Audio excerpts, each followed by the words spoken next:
எல்லாருக்கும் வணக்கம். நம்மளோட சேனல்ல நிறைய கிரைம் கதைகள் வழங்கியிருக்கேன்.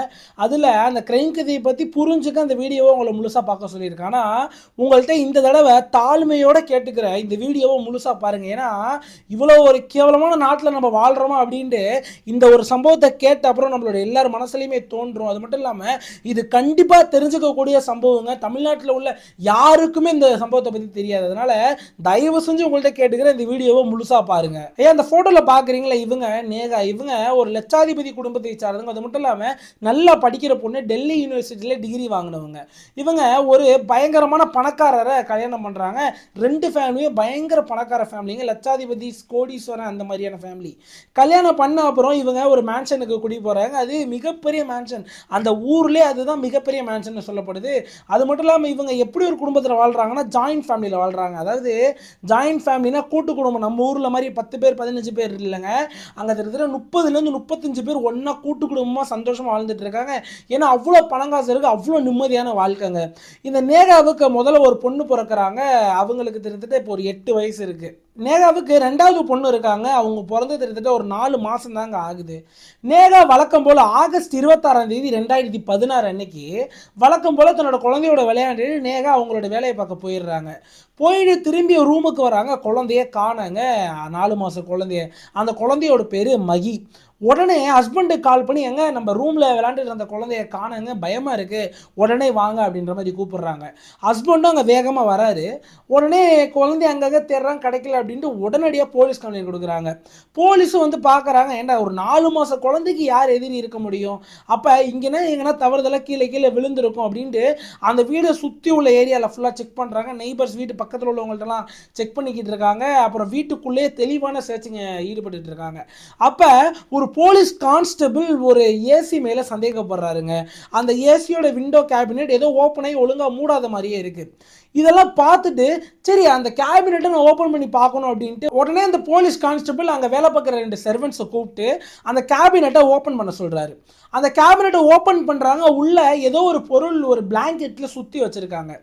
அந்த பொருளை வெளியில் எடுக்கிறப்பே ரத்த வாடை வருதுங்க. இன்னொரு ரெண்டாவது விஷயம் என்ன அப்படின்னா, அந்த பொருள் நல்லா கனமாக இருக்குது. அப்போ போலீஸ்க்கு தெளிவாக தெரிஞ்சிருச்சு இதுதான் மகி அப்படின்றது. அந்த பிளாங்கெட்டை ஓப்பன் பண்ணி காட்டுறாங்க. அப்படியே ரத்த வெள்ளத்தில் அந்த 4 மாதம் குழந்தை இருந்திருக்குங்க. அப்போ கண்ணை வச்சு பார்க்குறப்பே சொல்கிறாங்க, கிட்டத்தட்ட 20க்கும் மேற்பட்ட கத்தி குத்துகள் அந்த 4 மாத குழந்தை உடம்புல இருக்குது அப்படின்றத கண்டுபிடிக்கிறாங்க. ஏங்க 4 மாத குழந்தைங்க எத்தனோண்டு இருக்குன்னு பாருங்க.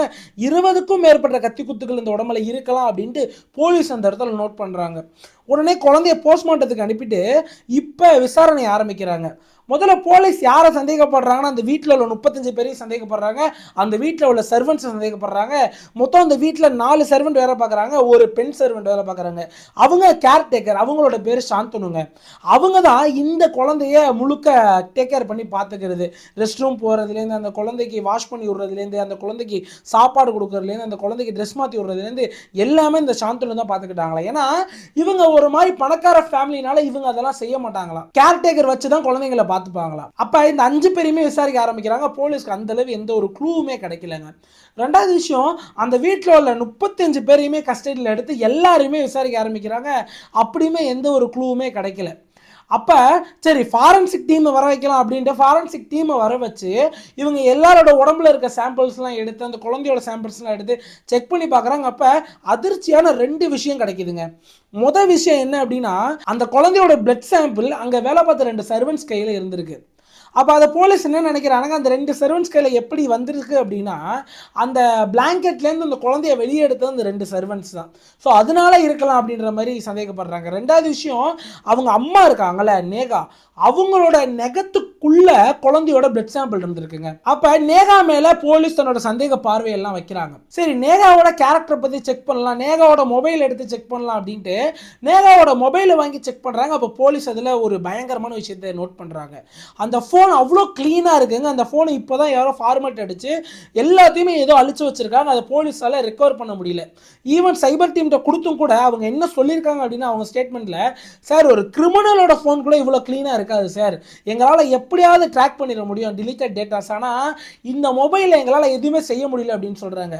அப்போ இவங்களோட ஜிமெயிலாம் வச்சு இவங்களோட சர்ச் ஹிஸ்ட்ரியை கண்டுபிடிக்கிறாங்க. அப்போ இந்த சர்ச் ஹிஸ்ட்ரியில் ஒரு சில விஷயங்கள் இந்த ஒரு விஷயத்தோட லிங்க் ஆகிற மாதிரி கிடச்சிருக்கு. என்ன அப்படின்னா, அந்த நேகா அப்படின்ற தாய் நிறைய விஷயங்களை ரீசெண்டாக சர்ச் பண்ணியிருக்காங்க கூகுளில்.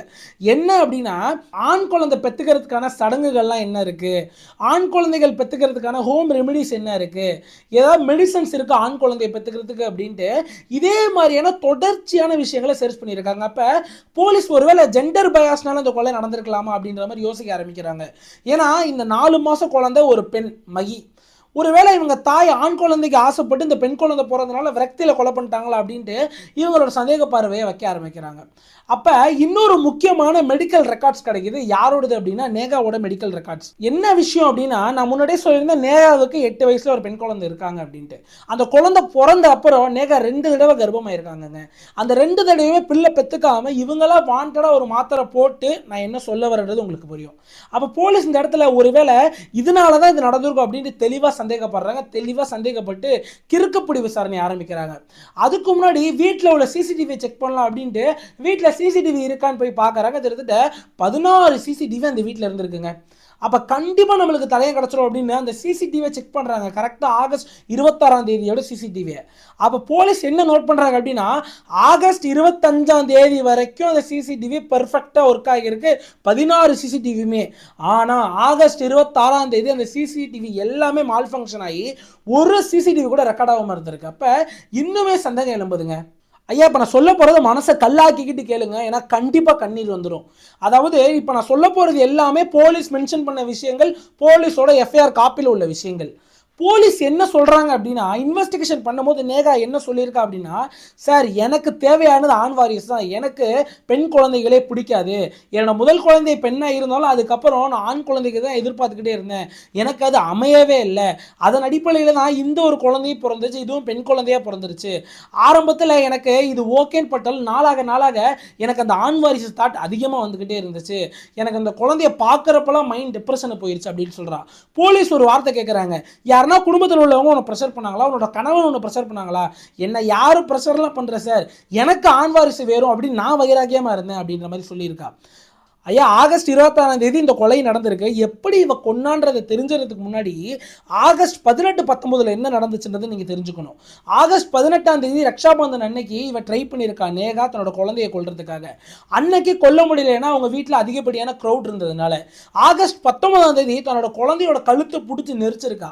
ரொம்ப நேரம் நெரிச்சிருக்கா, அந்த குழந்தையோட உயிர் போகலை. நிறைய ஆட்கள் இந்த சைடு வந்ததுனால உடனே கையை எடுத்துட்டு இவரோட வேலையை பார்க்க போயிட்டா. அந்த குழந்தையோட உடல்நிலை சரியில்லாதனால ஒரு 2-3 நாள் பார்த்துட்டு உடனே அந்த வீட்டில் உள்ளவங்களே இந்த குழந்தைய மிகப்பெரிய ஹாஸ்பிட்டல் அட்மிட் பண்ணுறாங்க. அப்போ அங்கே உள்ள டாக்டர் என்ன சொல்கிறாங்கன்னா, இந்த குழந்தைக்கு பர்மனண்டான நர்வ் டேமேஜ் உருவாகிருச்சு மூளையில். முக்கியமான விஷயம், இந்த குழந்தைக்கு ஒரு நியூரலஜிக்கல் டிஸார்டர் ஏற்பட்டுருச்சு. எதனால அப்படின்னா, இந்த குழந்தையோட பிரெயினுக்கு ஒழுங்கான பிளட் ஃப்ளோ இல்லாததுனாலையும் மூச்சு அதிகமாக, அதாவது மூச்சு திணறல்னாலையும் இந்த குழந்தைக்கு இந்த விஷயம் நடந்திருக்கலாம் அப்படின்ற மாதிரி டாக்டர் சொல்கிறாங்க. அதாவது இந்த நேகா அப்படின்றவ தன்னோட குழந்தையோட கழுத்தை பிடிச்சி நெரிச்சதுனால இந்த மூளைக்கு போற அந்த ஒரு ரத்த ஓட்டம், அந்த ஒரு ஆக்சிஜன் பற்றாக்குறையினால அங்க மூளையில் உள்ள ஒரு நர்வ் ட்ரைட் அப் ஆகி இந்த ஒரு நியூரலாஜிக்கல் டிஸார்டர் ஏற்பட்டுருச்சு. அப்பயுமே இந்த டாக்டர் என்ன சொல்றாங்கன்னா, இது ட்ரீட்டபிளா இருக்கு, வாய்ப்பு இருக்கு, நம்ம ட்ரை பண்ணி பார்க்கலாம்னு சொல்லி அந்த குழந்தைய கொஞ்ச நாள் ஹாஸ்பிட்டலில் வச்சுட்டு வீட்டுக்கு அனுப்பிச்சிடுறாங்க. அதுக்கப்புறம் அந்த குழந்தை அடிக்கடி அழுதுகிட்டே இருந்திருக்குங்க.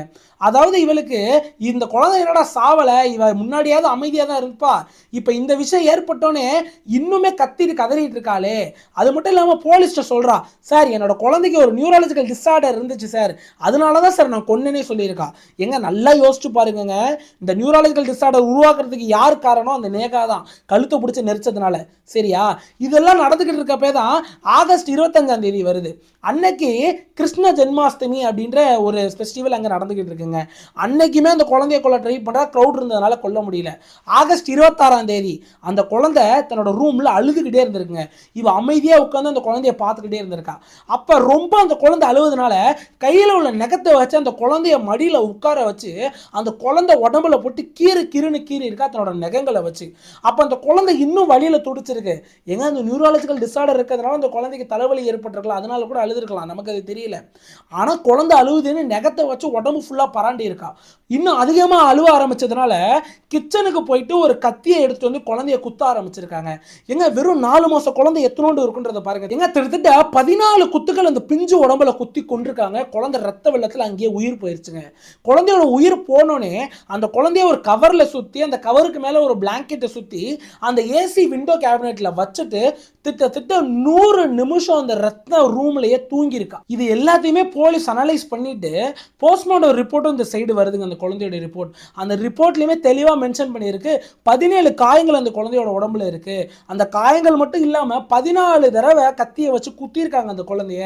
14 தடவை குத்துனது மட்டும் இல்லாம ஒரு விஷயத்தை மென்ஷன் பண்ணியிருக்காங்க. அதாவது throat had been slit meticulously அப்படின்ற ஒரு விஷயம் வந்து மென்ஷன் பண்ணியிருக்காங்க. அதாவது அந்த குழந்தையோட தொண்டையை, அந்த குழந்தையோட கழுத்தை அறுத்திருக்காங்க. எப்படி அறுத்திருக்காங்க அப்படின்னா பொறுமையா பெர்ஃபெக்ஷனோட ப்ரிசைஸா எடுத்திருக்காங்க. மெட்டிகுலஸ்லி அப்படின்ற ஒரு விஷயத்த மென்ஷன் பண்றாங்க. அவ பாருங்க, ஒரு பதட்டத்திலயோ பயத்திலயோ அந்த கொலை நடக்கலைங்க. மடியில உட்கார வச்சு பொறுமையா கத்தியை வச்சு கழுத்தை பொறுமையா அறுத்திருக்கா. ஏன்னா அந்த குழந்தை சாகணும் அப்படின்ட்டு. இதுக்கு முன்னாடி கழுத்தை நெருக்க ட்ரை பண்ண அந்த குழந்தை இறக்கறல. இதனால இந்த தடவை கண்டிப்பா அந்த குழந்தையோட உயிரை எடுக்கணும்னு இதெல்லாம் செஞ்சிருக்கா அப்படின்றத போலீஸ் தெளிவா வந்து தெரியப்படுத்துறாங்க. உடனே போலீஸ் நேகாவோட வீட்டில் இருந்த கிச்சன்ல இருந்து ஒரு நைஃபையுமே ரெக்கவர் பண்ணிடுறாங்க. இது எல்லாமே போலீஸ் சொன்ன விஷயங்கள், போலீஸ் எஃப்ஐஆர் காப்பியில மென்ஷன் பண்ண விஷயங்கள். இப்போ இவளை கோர்ட்டுக்கு அனுப்புறாங்க. அதாவது செப்டம்பர் 5ஆம் தேதி 6ஆம் தேதியில இந்த ஒரு ட்ரையல் நடக்குது.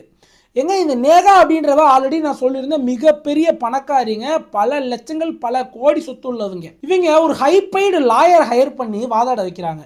அப்போ கோர்ட்டில் அந்த லாயர் கேள்விகள் கேட்குறாங்க. யாரை பார்த்து அப்படின்னா போலீஸை பார்த்து ஒரு சில கேள்விகள் கேட்குறாங்க. சார், நீங்கள் தாய் தான் குற்றவாளி அப்படின்னு இந்த கோர்ட்டில் வந்து நிப்பாட்டியிருக்கீங்க சார். உங்கள்கிட்ட நான் ஒரு கேள்வி கேட்குறேன். அந்த வீட்டில் 33லேருந்து 35 பேர் அந்த வீட்டில் வாழ்கிறாங்க. அதை எப்படி இந்த தாய் தான் கொலை பண்ணாங்க அப்படின்றத நீங்கள் சொல்கிறீங்க? நீங்கள் எதனா ஐ விட்னஸ் வச்சுருக்கீங்களா அப்படின்ற ஒரு கேள்வி கேட்குறாங்க. போலீஸ் அதுக்கு என்ன சொல்கிறாங்கன்னா, இல்லை எங்கள்கிட்ட ஐ விட்னஸ் இல்லைன்னு சொல்கிறாங்க. ரெண்டாவது விஷயம் என்ன இந்த சைடு லாயர் கேட்குறாங்க அப்படின்னா, அங்கே எதுனா உங்களுக்கு சிசிடிவி ஃபுட்டேஜ் கிடச்சிச்சா? சிசிடிவி ஃபுட்டேஜில் இந்த தாய் தான் அந்த குழந்தைய கொலை பண்ணுறதுக்கு எதுனா ஒரு ஆதாரம் வச்சுருக்கீங்களா அப்படின்னு கேட்குறாங்க. அதுக்கு போலீஸ் என்ன சொல்கிறாங்க, இல்லை அப்படின்னு சொல்கிறாங்க. உங்களுக்கு எதெல்லாம் மொபைல் டேட்டா வச்சுருக்கீங்களா அப்படின்னு கேட்குறாங்க. அதுக்குமே போலீஸ் என்ன சொல்கிறாங்க, அந்த அளவு வந்து பர்ஃபெக்டான ஒரு சாலிடான எவிடன்ஸ் எங்கள்கிட்ட இல்லை அப்படின்னு சொல்கிறாங்க.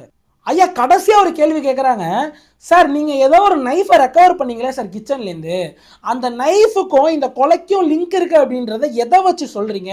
அந்த நைஃப்பில் நேகாவோட ஃபிங்கர் பிரிண்ட் ஏதாவது இருக்கா, இல்லை எதுனா சாட்சி இருக்கா? நீங்கள் பட்டுக்கு ஏதோ ஒரு நைஃப் எடுத்துட்டு அந்த நைஃப் எடுத்து தான் அந்த குழந்தைய குத்தி கொண்டாங்கன்னு சொல்கிறீங்களே அப்படின்ட்டு, ஏன் சார் இப்படி பொய்யா சொல்கிறீங்க அப்படின்னு போலீஸை பார்த்து அந்த லாயர் வாதாடுறாங்க. வாதாடுறது மட்டும் இல்லாமல் கடைசியாக ஒரு எண்டு ஸ்டேட்மெண்ட் சொல்கிறாங்க. சார், அதாவது இவங்க ஒரு மிகப்பெரிய பிஸ்னஸ் ஃபேமிலி, பல கோடிக்கு அதிபதிகள், அதனால இவங்களுக்கு எதிரிகள் ஜாஸ்தி.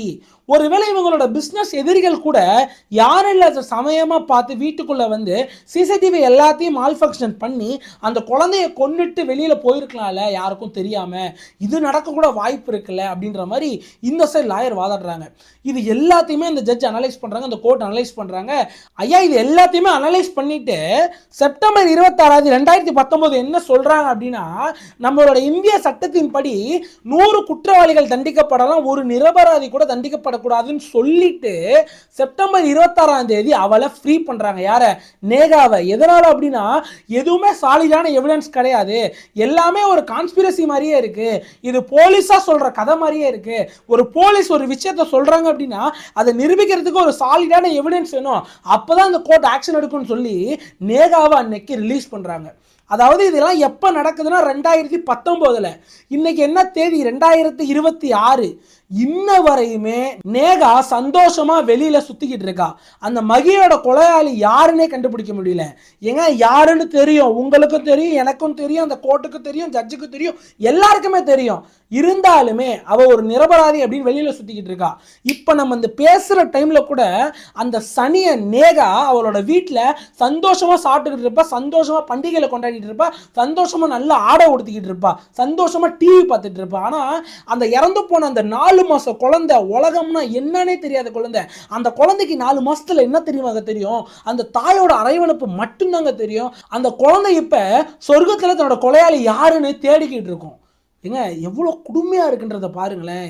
உண்மையிலேங்க ஒரு 2 செகண்ட் அந்த மகி குழந்தை ஒரு நல்ல அம்மா அப்பாவோட குடும்பத்தில் பிறக்கணும் அப்படின்றத நீங்களும் ப்ரே பண்ணிக்கங்க, நானும் ப்ரே பண்ணிக்கிறேன். ஒரு பாசம் உள்ள அம்மா அப்பா, பணக்காரங்கெல்லாம் தேவையில்லைங்க. ஒரு பாசமான அம்மா அப்பா வீட்டில் எவ்வளவோ குழந்தை இல்லாமல் எவ்வளவோ பேர் பல விஷயங்கள் பண்ணிக்கிட்டு, பல மெடிக்கல் இது போய்கிட்டு, பல கோயில் குளம் போயிட்டு இன்னும் குழந்தை பெற்றுக்காமல் இருக்காங்க. அவங்கள மாதிரி வயிற்றில் இந்த மாதிரியான குழந்தைகள் பிறந்தா ரொம்ப சந்தோஷமா இருக்கும். இந்த இடத்துல கடவுளை திட்டுறதா யாரை திட்டுறதுன்னே எனக்கு தெரியலங்க. கண்டிப்பாக உங்களோட கருத்துக்களை சொல்லுங்க. இது ஜெய்ப்பூரில் நடந்தது, தமிழ்நாட்டிலே இப்படி நடக்க கண்டிப்பாக மக்கள் விட்டுற மாட்டாங்க அப்படின்னு நான் நம்புறேங்க. இது ஒரு பெரிய பிரச்சனையாக இருக்கும் இந்த மாதிரிலாம் தமிழ்நாட்டில் நடந்திருந்தா. ஏன்னா இப்போ கூட பாருங்களேன், 9 போலீஸ் ஆஃபீஸருக்கு ஒரு மரண தண்டனை கொடுத்தாங்க நம்ம கோர்ட்டில், தூக்கு தண்டனை. அதெல்லாம் எவ்வளோ பெரிய வரவேற்கத்தக்க விஷயம் இல்லையா? இதை யோசிச்சு பாருங்களேன். ஒரு 4 வயசு குழந்தைய கொண்டுட்டு இன்னும் சந்தோஷமா சுற்றிக்கிட்டு இருக்கான்னு கேட்குறப்பலாம் மனசு உண்மையிலே வேதனையாக இருக்குது. இந்த இடத்துல கடைசியாக நம்ம எப்பயுமே ஒரு டார்க் சைக்காலஜிக்கல் சயின்ஸை பற்றி பேசாமல் போனதில்லை. இந்த ஒரு கிரைம்லையுமே ஒரு சைக்காலஜிக்கல் விஷயம் இருக்குது, அதை நீங்கள் புரிஞ்சுக்கணும். இதுவரை எங்கேயுமே நீங்கள் கேட்டிருக்க மாட்டீங்க. நான் சொன்னேன் இல்லையா, அந்த கொலை பண்ணிட்டு அந்த தன்னோட 4 மாத குழந்தைய 14 தடவை குத்தி கொன்னுட்டு தூங்குனா 100 நிமிஷம் சொன்னேன் இல்லையா, அதுக்கு பின்னாடி மிகப்பெரிய சயின்ஸ் ஒன்று இருக்குங்க. அதாவது நம்ம மனித உடம்பு, மனித மூளை இந்த மாதிரி ஒரு மர்டர் பண்ண அப்புறம் எப்படி ரியாக்ட் ஆகும் அப்படின்னா, நம்ம பிரெயினில் உள்ள அமில்டா சிக்னல்ஸ்லாம் அனுப்பி உடம்புல அட்ரினலின் ஹார்மோனை அதிக லெவலில் பம்ப் பண்ணி விடும். இந்த அட்ரினலின் அதிகமாகிறதுனால நம்ம ஹார்ட் ரேட் ட்ரிபிள் மடங்கு ஆகும். டபுள் மடங்கு இல்லைங்க, ட்ரிபிள் மடங்கு ஆகும். நம்ம உடம்புல உள்ள குளுக்கோஸ் எனர்ஜி எல்லாமே பயங்கரமாக பேர்ன் ஆக ஆரம்பிக்கும். இதனால என்ன நடக்கும் அப்படின்னா, நம்மளோட ப்ரீஃப்ரண்டல் கான்டெக்ஸ், அதாவது முடிவெடுக்கும் திறன் இருக்கு இல்லையா, அது டோட்டலாக ஷட் டவுன் ஆகி ரெப்டிலியன் அப்படின்ற கான்செப்ட் நம்ம உடம்புல நடக்க ஆரம்பிக்கும். இந்த ரெப்டிலியன் கான்செப்டை நான் சிம்பிளாக சொல்கிறேன், அதாவது அக்ரஷனை அதிகமாக்கும். அதாவது யோசிச்சு பாருங்களேன், இந்த இடத்துல நேகா ஓவர் கில் பண்ணியிருக்கா. அந்த 4 மாதம் குழந்தைய ஒரு குத்திலே கொண்டிருக்கலாங்க. அவள் 14லேருந்து 17 தடவை குத்திருக்கா அப்படின்னா நல்லா யோசிச்சு பாருங்க. அப்போ அவளோட அக்ரஷன் வெறி அவளால் நிப்பாட்ட முடியல. ஏன்னா ப்ரீஃப்ரண்டல் கார்டெக்ஸ் டோட்டலாகவே ஷட் டவுன் ஆயிரும். முடிவெடுக்கிற தன்மையே இருக்காது. அந்த அக்ரஷனில் போயிட்டான்னு வைங்களேன், அது முடியவே முடியாதுங்க, அது போய்கிட்டே இருக்கும். அதனால தான் அந்த பச்சை குழந்தைய 14லேருந்து 17 தடவை குத்தி இருக்கா. இதெல்லாம் நடந்துகிட்டு இருக்கப்ப நம்ம பாடி ஒரு எக்ஸ்ட்ரீமான ஸ்டேட்டில் இருக்கும். இந்த ஸ்டேட்லேயே ரொம்ப நேரம் பாடியால் இருக்க முடியாது. அப்போ நம்மளோட பிரெயின் இதை எப்படியாவது ஷட் டவுன் பண்ணணும் அப்படின்ட்டு பாராசிம்பத்தட்டிக் ரீபவுண்ட் அப்படின்ற ஒரு ஸ்டேட்டுக்கு போகும். எளிமையாக சொல்லணும் அப்படின்னா, நம்மளோட ஹார்ட் ரேட் அதிகமாக இருக்குது, நம்மளோட உடம்புல உள்ள குளுக்கோஸ் எனர்ஜி எல்லாமே பேர்ன் ஆகிட்டு இருக்குல்ல, ஸோ இது எல்லாமே தடுத்து நிறுத்துறதுக்காக இந்த ஒரு ஸ்டேட்டுக்குள்ளே போகும். இந்த ஸ்டேட்டுக்குள்ளே போன அப்புறம் என்ன நடக்கும் அப்படின்னா, நம்மளோட ஹார்ட் ரேட் கம்மியாக ஆரம்பிக்கும், நம்மளோட ஸ்ட்ரெஸ்ஸு கம்மியாக ஆரம்பிக்கும் ஆட்டோமேட்டிக்காக. ரெண்டாவது, நம்மளோட தூக்கம் ட்ரிகர் ஆகும், தூங்க வைக்கும் நம்மளோட பிரெயின். இவ்வளோ நேரம் அந்த எக்ஸ்ட்ரீம் ஸ்டேட்டில் இருந்ததுனால பாடிக்கு ரெஸ்ட்டு தேவை, பாடியை காப்பாற்றணும் அப்படின்ட்டு இது எல்லாத்தையுமே பொறுமையாக ஷட் டவுன் ஆகிட்டே வரும். இதுதான் இந்த பாராசிம்பத்தட்டிக் ரீபவுண்ட் ஸ்டேட் அப்படின்னு சொல்லுவாங்க. அதனால தான் இவன் இந்த இடத்துல தூங்கியிருப்பா அப்படின்றது சைக்காலஜிக்கல் சயின்ஸ். எதனால் தூங்கினா அப்படின்றது நமக்கு தெரியாது, ஆனால் இதுதான் இதுக்கான சயின்ஸ் பின்னாடி உள்ளது. முக்காவாசி கிரிமினல்ஸ்க்கு இது நடக்கும். கண்டிப்பா இந்த விஷயம் கேட்க புதுசா இருந்துச்சுன்னா கமெண்ட்ல சொல்லிட்டு போயிருங்க. இதுக்கு முன்னாடி நீங்க கேட்டிருந்தாலும் கண்டிப்பா சொல்லிட்டு போயிருங்க. அதாவது இதுக்கு உங்களோட கருத்தை கண்டிப்பா சொல்லுங்க. இப்போ இதை நீங்க இந்த ஒரு செய்தியை நீங்க கேட்டீங்க, நான் உங்கள்கிட்ட வழங்கிட்டேன். இது உங்களுக்கு எப்படி இருக்கு அப்படின்ற உங்களோட அந்த ஒரு எமோஷன்ஸை கண்டிப்பாக கமெண்ட்டில் சொல்லிட்டு போங்க. நான் அதை கண்டிப்பாக படித்து நானும் தெரிஞ்சுக்கிறேன். இன்னொன்று, நம்மளோட சேனலில் சப்ஸ்கிரைப் பண்ணாமல் நிறைய பேர் பார்த்துட்டு இருக்கீங்க, மறக்காமல் சப்ஸ்கிரைப் பண்ணி பாருங்கள். உண்மை சம்பவத்தை தெளிவாக டீகோட் பண்ணி உங்களுக்கு முழு கிரைமையும் வழங்கிட்டு இருக்கோம் வித் டார்க் சைக்காலஜிக்கல் சயின்ஸோட. அதனால் எங்களை மாதிரியான சின்ன சேனலுக்கு உங்களோட சப்ஸ்கிரைப் பண்ணி மிகப்பெரிய ஆதரவு கொடுத்தீங்கன்னா ரொம்ப நன்றியாக இருக்கும்னு வேண்டி கேட்டுக்கிறேன். மறக்காமல் சப்ஸ்கிரைப் பண்ணிக்கோங்க. நன்றி, வணக்கம்.